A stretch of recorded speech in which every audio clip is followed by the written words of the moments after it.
EKU men's and women's basketball at home on Thursday and Saturday. We talk about the Colonels with A.W. Hamilton now. You've played 17 games, only 5 of them at home.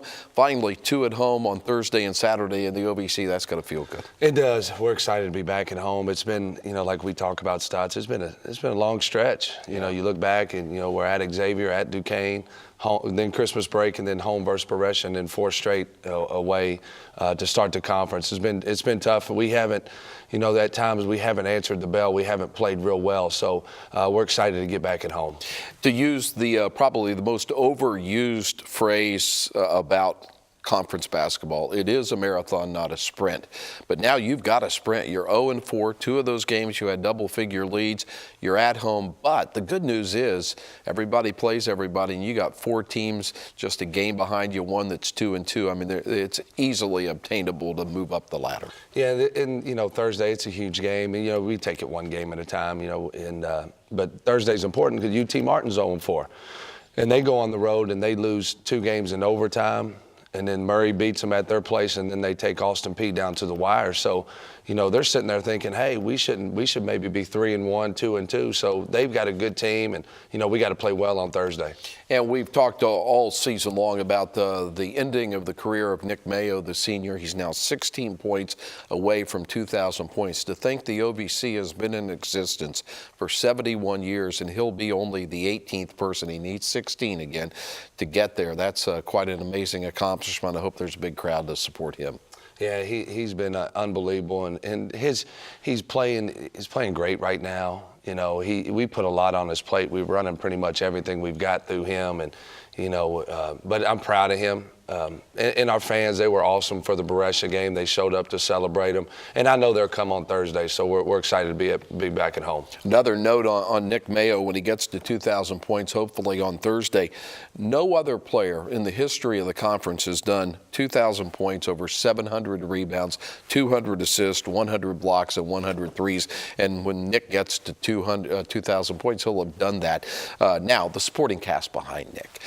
What have you liked, and what do you need from the rest of the guys that hit the court for the Colonels? Well, we got to continue. Shooting hasn't been great for us all year. We're still shooting around 30% from the 3, so we got to continue to generate offense and, generate offense through our defense, get easy baskets, get high percentage shots. Jamal Brown's scoring the ball well for us. Trey King's starting to emerge and play really well.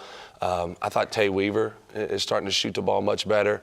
Houston King came in against Belmont and scored 13 points. He's just a freshman, and I'm proud of him. So, but we got to keep finding offense from different guys. You play an up-tempo style, one of the top scoring teams in the country, but you've given up about 95 points a game on average in the OVC. Is that too much even with the style you play, or does that not bother you? No, 95 is way too much. You know that stat. But I was trying to be nice. No, but no, that's way too much. We're 15th in the country in scoring, and I think we average about 85 a game, but we're giving up about 84.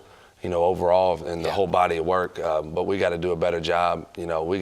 Our field goal percentage defense is what's got to improve the most. Teams are shooting around 47%. We got to improve on that. We're turning people over. We're 4th in the country in forced turnovers. We're 3rd in the country in steals. But we got to make them make tough shots when we get them in the half court. And we're working on that, though. If you come to practice, we're working like crazy with our defense, and it'll get there. Go back to last week. I thought you guys played a really good second half against Belmont, and then back to the TSU game, the foul shooting got you.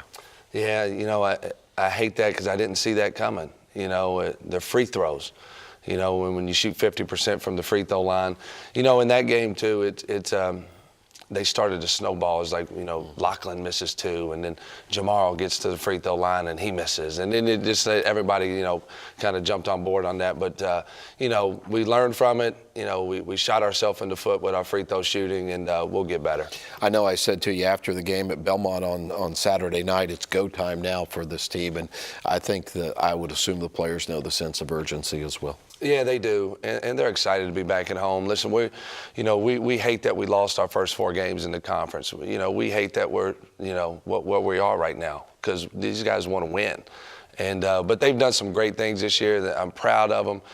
We've had some great moments. We're going to keep fighting, and if teams are going to beat us, they got to beat us in 40 minutes because we're going to fight like crazy. Sounds good. I look forward to this weekend. Appreciate Thank it. you. All right, that's A.W. Hamilton. Here is the schedule for the Colonels. A 7:30 tip against Tennessee Martin on Thursday night. Then the tip against Southeast Missouri is at 7 o'clock on Saturday. The women's game both nights before the men's game. So don't forget, we'll have all the coverage at 100.7 FM on the TuneIn app, but also on ESPN+. You can always stream at EKUsports.com as well. When we come back, we'll talk track and field here on Inside EKU Sports.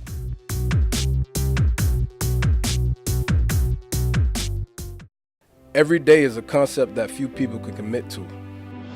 Every day requires a level of dedication that forces you to test your limits. Every day I'll give back to the community because I draw strength from their support. Every day the sounds of your cheers will echo through my mind. Knowing that you have my back means I can always look forward. Every day I'll be too tired to sweat and my bones will ache. Every day will provide me with the slight edge that I need to succeed. Champions are built every day. Take it from me, quitting tobacco isn't easy. It can take several attempts before you can finally quit for good. So if at first you don't succeed, quit. Quit again. And remember, even though quitting is hard, you don't have to do it alone. Quit Now Kentucky is with you every step of the way. For free help quitting tobacco, text QUIT KY to 797979 or go to quitnowkentucky.org. At Eastern Kentucky University, we recognize greatness starts in the classroom, but it doesn't end there. You have to get hands-on, get real-world experience, and discover who you are meant to be. Be a rising star. Be a hero. Be a colonel. See what you can be. Visit go.eku.edu/colonel. We shift our focus on the show now to track and field. The indoor season for both the men and women is underway, and sophomore Ashley Barr joins us. Ashley, it's got to feel good. I know you train all the time year-round to finally get to meets, and you had your first meet over at UK this past weekend. So is it fun to get it started? Yeah, it definitely is. With all the training, it's fun to finally get out there and be able to race. What's different between the indoor and the outdoor season? I know the track's different, it's shorter, you're indoors, but is there a different dynamic to what you're looking for in the season? Yeah, with a lot of races, there's different spots where you cut in, and just your tactic, I guess, with that is different than with racing. So you run the 400 meter basically and the 4x400 as well. Why that distance for you? Did it suit you more, or did you just kind of land there, you know, through trial and error? I guess I started out as a 100, 200 person, and then my coach just moved me up to the 400 to see how it would go, and I liked it, so I stuck with it. I would think that would be a hard distance because you have to have sprint ability, but you also have to have endurance. How do you train for that, and how do you deal with that?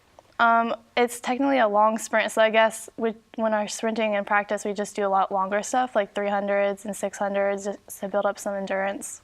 You're from Troy, Ohio, and we've had a lot of athletes up there, and we were talking before we got on air, Matt Witt, the number 2 all-time men's basketball scorers from Tip City up in that area. So it just seems like there's been a lot of athletes come down from that Dayton general area. Why did you end up at EKU? Coach Cheetah was the one who contacted me. I hadn't really been looking at any schools in Kentucky, but after he contacted me, that's when I came to my official visit. My roommate actually is from Dayton too. Awesome. So your next meet for you will be over at Huntington against in the Marshall event. What are you looking for in that one? I know the relay team is another thing that you do. Yeah, we definitely just want to improve our times and score well there. So in the classroom, a student athlete, your major is what, occupational science, you said, yeah, right? pre-occupational science. And so where does that lead you, do you think, post-college? I want to become a pediatric occupational therapy ultimately, so hopefully it leads down there. I notice a lot of athletes like to work with children. Is it a sense of growing up in sports, you get that connection and you want to be just a help or a role model? I mean, why choose that area? Yeah, I think a lot of people like to work with kids because you grow up playing sports and you grow up learning how to do all those types of things. So. All right, great. Good luck the rest of the indoor and outdoor seasons. I know the indoors in the OVC are in late February, and I know you always point towards that, right? Yeah, definitely. All right, good luck. That's Ashley Barr. She's with the EKU women's track and field team. When we come back, we'll stay on the women's side of sports and meet the new soccer coach of the Colonels. That after this.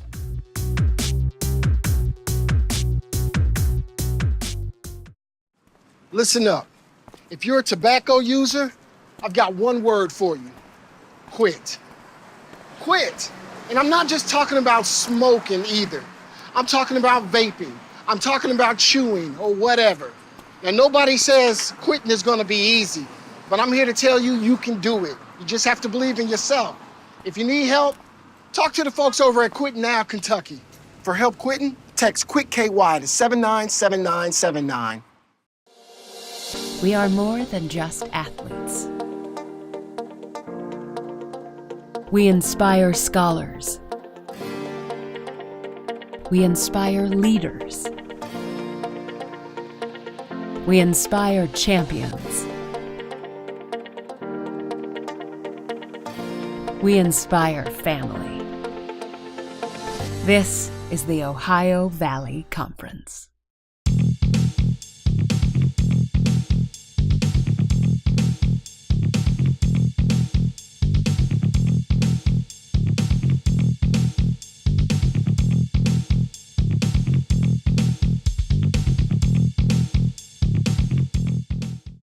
We meet EKU's new women's soccer coach now, Matt Cosinuke. He joins us after 5 years at the University of Cincinnati. First of all, welcome to the Colonel family. Thank you. It's up and running quick for coaches. I know we talked earlier in the show to A.W. Hamilton. He took over basketball last year. It's whirlwind, isn't it? Yeah, there's a lot going on. So the kids are, off campus during the break when you get the job. So I would assume you go right to work recruiting and getting to know the landscape. What have you been doing? Yeah, I was here for about 2 days, and then I went on a flight to Orlando, and we were recruiting in Orlando.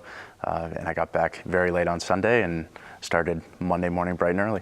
So you've been an assistant, I know, a volunteer assistant at your alma mater down in Florida, FAU, also at Dartmouth, and then the last 5 years at Cincinnati. Was it always a goal to be a Division I head coach?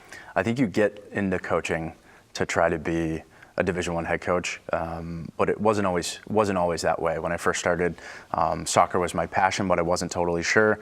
But I've been blessed and lucky enough to be around head coaches that are inspiring and do a great job. And for me, being around them, it pushed me in that direction, and I've been blessed and lucky enough to end up here. You take over for Nick Flore, and I know you had a relationship with him, you knew him, and so that's got to help ease the transition. Yeah, he's been very helpful, very thorough. He's done a great job taking care of me as I've started.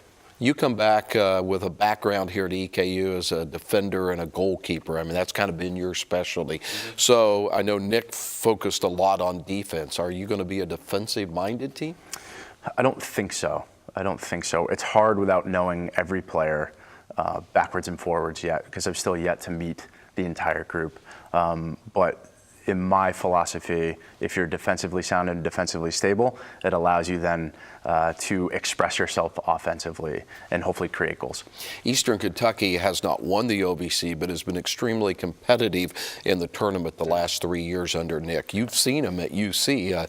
The two teams played each other. What was your first glimpse thought about EKU when you saw them live in person? Yeah, I thought it was a good team with athletic players that gave us a lot of issues in the first half, and somehow we swam our way out of that game because there's about 6 inches of rain on the field the whole game.